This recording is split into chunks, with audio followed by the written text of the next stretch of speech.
నమస్తే. నేను మీ వాస లక్ష్మణ. తెలంగాణ రాష్ట్రంలో నేత కార్మికుల ఆత్మహత్యల పరంపర కొనసాగుతున్నది. అది ఈ మధ్యలో చాలా ఎక్కువవుతున్నది. ఒక విధంగా చెప్పాలంటే నేత కార్మికుల శవయాత్ర జరుగుతుందని చెప్పొచ్చు.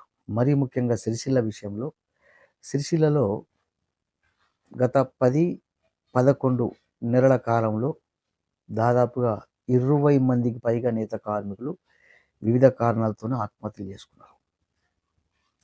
ఇక్కడ వీరు ఆత్మహత్యలు చేసుకున్న తర్వాత విమర్శలు, పరామర్శలు, శ్రద్ధాంజలి అంటూ సానుభూతి ప్రకటించే బదులు, రాజకీయాలు చేసే బదులు, కొద్దిమేర నేత కార్మికుల ఆత్మహత్యల్ని నివారించేందుకు మనవంతు ప్రయత్నం మనం చేద్దాం. ఇక్కడ నేత కార్మికుల ఆత్మహత్యలకు రాజకీయాలు ఎంత కారణమో పద్మశాలి సమాజం కూడా అంతే కారణం. పద్మశాలి సమాజం రాజకీయంగా లేకపోవడము, పద్మశాలి ఓటు బలంగా లేకపోవడం, అనేక కారణాల వల్ల నేత కార్మికుల ఆత్మహత్యల్ని ఇటు ప్రభుత్వం కానీ, ఇటు రాజకీయాలు కానీ రాజకీయం చేస్తున్నాయి కానీ, శివరాజకీయాలు చేస్తున్నాయి కానీ, నేత కార్మికులు కాపాడుకునేందుకు రాజకీయాలు కావచ్చు, ప్రభుత్వం కావచ్చు పట్టించుకున్న దాఖలాలు కనిపిస్తలేవు. కాబట్టి పద్మశాలి బిడ్డలుగా మనవంతు తక్షణ కర్తవ్యంగా నేత కార్మికులు చనిపోయిన తర్వాత అయ్యో అని జాలిపడే బదులు ఆత్మహత్యల్ని కొద్దిమేర తగ్గించేందుకు మనవంతు ప్రయత్నం మనం చేద్దామనే ఉద్దేశంతో ఈ విధంగా వచ్చిన. కాబట్టి పద్మశాలి మిత్రులకు నేను ఏం చెప్తున్నంటే, ఈ వీడియోను షేర్ చేయండి. ఈ వీడియో షేర్ చేయడం వల్ల పరోక్షంగా ఒక నేత కార్మికుడిని మీరు కాపాడిన వారు అవుతారు. అందుకే ఇట్లా మేము ముందుకు వచ్చిన. ఇక్కడ మొన్న 3 రోజుల క్రితం కూడా సిరిసిల్లలో ఒక నేత కార్మికుడు ఆత్మహత్య చేసుకున్న సంఘటన నిన్న నాకు తెలిసింది. ఆలస్యంగా తెలిసింది. తెలిసిన తర్వాత అసలు ఎందుకు ఆత్మహత్య చేసుకోవడం, కారణం ఏంటి అని ఆ కారణాలు తీసే ప్రయత్నం చేసిన. అంటే ఇప్పుడు సిరిసిల్లలో గత 11 నెలల కాలంగా నేత పరిశ్రమ స్తంభించిపోయింది.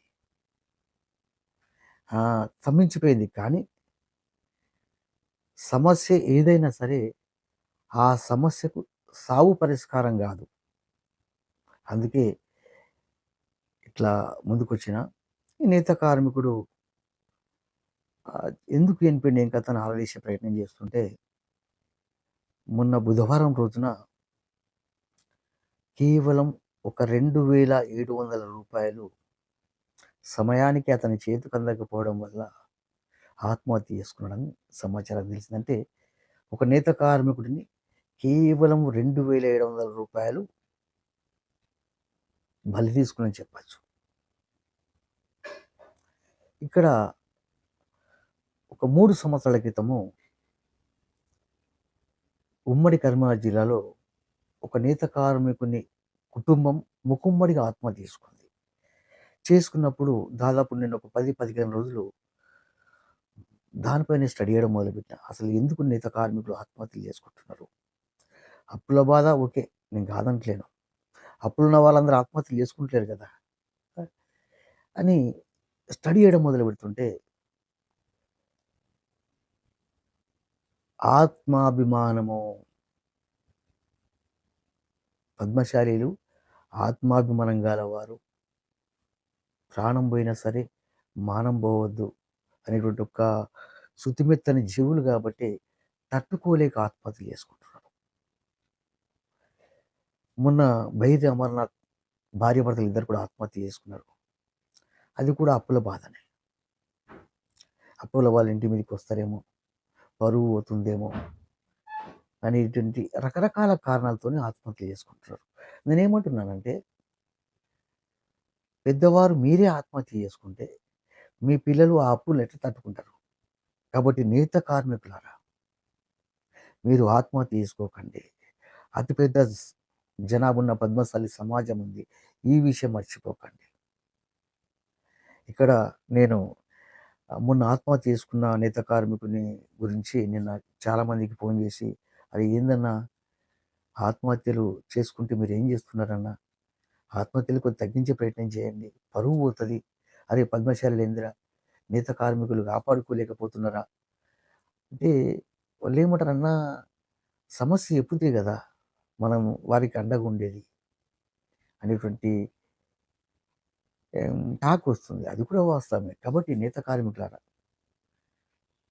సిరిసిల్లలో 10, 11 నెలల కాలంగా నేత పరిశ్రమ స్తంభించిపోయింది. అది ఒప్పుకుందాం. కానీ సమస్యకు సావు పరిష్కారం కాదు. కాబట్టి నేత కార్మికులందరికీ నేను ఏం చెప్తున్నానంటే, దయచేసి మీరు చనిపోకముందే మీ సమస్య ఏదున్నా సరే మా దృష్టికి తీసుకొచ్చే ప్రయత్నం చేయండి. దయచేసి మీకు దండం పెడుతున్నా. ఎందుకంటే మీరు చనిపోయిన తర్వాత మీ కుటుంబం ఎంత బాధపడుతుందో తెలియదు. మేము అంతకంటే ఎక్కువ బాధపడతాం. ఎందుకంటే పద్మశాలి సమాజం కోసం నిరంతరం శ్రమిస్తున్న వాళ్ళం కాబట్టి. మీరు చనిపోయిన తర్వాత రాజకీయాలు మాకు నచ్చదు. అదేవిధంగా ఈ సిరిసిల్ల లోపల మైక్రో ఫైనాన్స్, మొన్న చనిపోయిన యువకుడు కూడా మైక్రో ఫైనాన్స్ ఒత్తిడి వల్ల చనిపోయినని తెలిసింది. మైక్రో ఫైనాన్స్, మరొకటి ఏదో చోలో ఫైనాన్స్, ఏదో ఫైనాన్స్ అట. అసలు ఈ ఫైనాన్స్ వాళ్ళు మిమ్మల్ని ఇబ్బంది పెడితే మా దృష్టికి తీసుకురండి. అంటే మిమ్మల్ని డబ్బులు ఎగ్గొట్టమని చెప్పడం లేదు. మీ మీద ఒత్తిడి తగ్గించేందుకు మా వంతు ప్రయత్నం మేము చేద్దాం. సంబంధిత ఫైనాన్స్ నెంబర్లు మాకు పంపించండి ఎవరైనా ఒత్తిడి చేస్తే. లేదంటే మీరే పద్మశాలి జీఎస్టీకి రండి. దయచేసి ఎవరు ఆత్మహత్య చేసుకోవద్దు.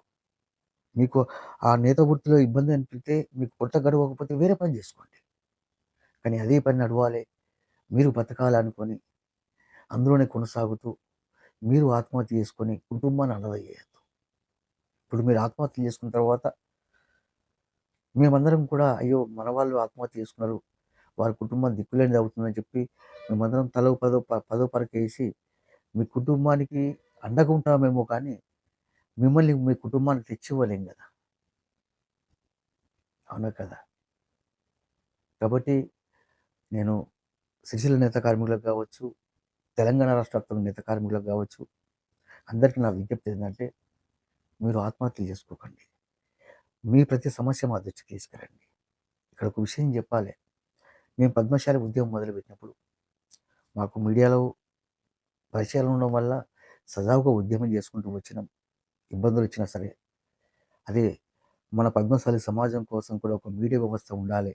మన సమాజానికి కష్టం వచ్చినప్పుడు, నష్టం వచ్చినప్పుడు చెప్పుకోవడానికి ఒక వ్యవస్థ ఉండాలి, ఒక ప్లాట్ఫామ్ ఉండాలనే ఉద్దేశంతోనే ఈ పద్మశాలి జేఏసీని ఏర్పాటు చేసినాం. కాబట్టి మీ సమస్యలను మీ ప్రాంత పద్మశాలి నాయకులకు చెప్పండి. వారు పట్టించుకోకపోతే మా దృష్టికి తీసుకురండి. కానీ ఎవ్వరు కూడా ఆత్మహత్య చేసుకోవద్దు.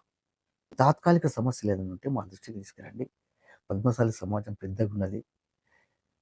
పెద్దగుంది. మీరు అనుకోవచ్చు, అరే పద్మశాలి సమాజం మాకు అండగా ఉండదు అనుకోవచ్చు. అండగా ఉంటుంది. పద్మశాలి సమాజం మునుపటి లెక్క లేదు. ఇప్పుడు పద్మశాలి సమాజంలో నేత కార్మికుల్ని కావచ్చు, పేదరికంలో పద్మశాలి బిడ్డల్ని కాపాడుకునేందుకు సిద్ధంగా ఉన్నది. మాకు తెలుసు. కాబట్టి ఈ సిరిసిల్ల విషయంలో ఈ నేత కార్మికులకు ఆత్మస్థైర్యం కలిగించేందుకు నేను నిన్న మోటివేషన్ స్పీకర్తో కూడా మాట్లాడినా.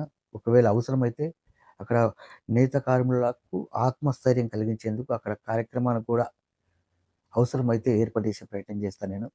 దయచేసి నేత కార్మికులారా, మీకు దండం పెడుతున్నా, ఎవ్వరూ ఆత్మహత్య చేసుకోకండి. మీ ప్రతి సమస్య మా దృష్టికి తీసుకురండి. 24/7 వాసా లక్ష్మణ సిద్ధంగా ఉంటాడు. పద్మశాలి జీఎస్ టీం సిద్ధంగా ఉంటుంది. మీకు తెలుసు మా గురించి. ఎప్పుడు వాసా లక్ష్మణ కాలక్షేపం కోసం చెప్పేవాడు కాదు. చేసేది మాత్రమే చెప్తాడు. మా వాట్సాప్ నెంబర్ ఇక్కడ ఉంటుంది. మీ ప్రతి సమస్యను మా దృష్టికి తీసుకురండి. ఏ సమస్య ఉన్నా సరే సాధ్యమైనంత వరకు పరిష్కారం చేసుకొని మిమ్మల్ని బతికించుకునేందుకు పద్మశాలి బిడ్డలుగా మేము సిద్ధంగా ఉన్నాం. కాబట్టి ఈ వీడియోను మిత్రులారా ప్రతి నేత కార్మికులు షేర్ చేయండి. ఎందుకంటే ఈ రాజకీయాలు, ఈ ప్రభుత్వము ఇవేవి మీరు చనిపోయిన తర్వాత వారి రాజకీయ లబ్ధి కోసం వాడుకుంటాయి కానీ మీ కుటుంబానికి ఏం న్యాయం చేయవు. కాబట్టి పద్మశాలి బిడ్డగా తక్షణ కర్తవ్యంగా ముందుకొచ్చిన ఈ వీడియోను ప్రతి నేత కార్మికులు షేర్ చేయండి. పద్మశాలి అదేవిధంగా పద్మశాలి కుల బాంధవులారా పద్మశాలి జేఎస్ టీం ఛానల్ను ప్రతి పద్మశాలి మీద సబ్స్క్రైబ్ చేయండి. ఈ ఛానల్ను ప్రతి పద్మశాలి బిడ్డకు చేరే విధంగా చాలా పటిష్టంగా మెరుగ్గా నిర్మాణం చేసే ప్రయత్నం చేస్తున్నాం. ఆ పనులను ఉన్నాం. మీరు కూడా వీలైతే సపోర్ట్ నుంచి ప్రయత్నించండి. మీ సపోర్టే పద్మశాలి జేఎస్టీంకు ఆధారం. జై పద్మశాలి.